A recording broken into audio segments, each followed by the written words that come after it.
আগামী দেশকে যদি বাঁচাতে হয় তাহলে আগে যেমন দুটি পার্টি ছিল আমারও সেই দুটি পার্টিতেই যেতে হবে।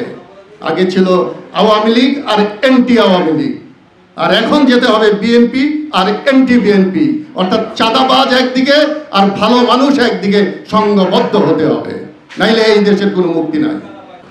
ভালো জনগণ ছাড়া পৃথিবীর কোথাও ভালো সরকার হয়েছে এমন একটা দেশ দেখাতে পারবেন যেখানে আমরা একজন আরেকজনকে টাউটবাটপার বলি, আবার সব জায়গায় কথা বলি, আবার কাজের সময় বলে না ওনাকে দিয়ে না, উনি তো কিচ্ছুই জানে না, যে বলছে শুধু সে জানে।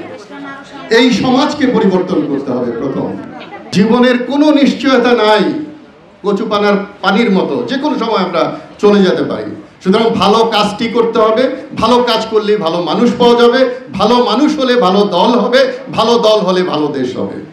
যে আমরা সারা দেশে যে অনুষ্ঠানগুলো করছি সেগুলো এক প্ল্যাটফর্মে করতে হবে যদি স্বৈরাচার আবার আমরা ঠেকাতে চাই।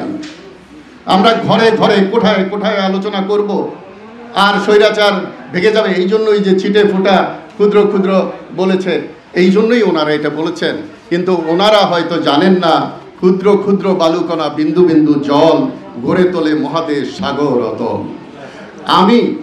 আমরা বাংলাদেশ সংস্কার পার্টির জন্ম হয়েছে এই 5ই অগাস্টের আগে, স্বৈরাচার আমলে। তখন কিভাবে আমরা জানতাম যে একটা বড় ধরনের সংস্কার দরকার?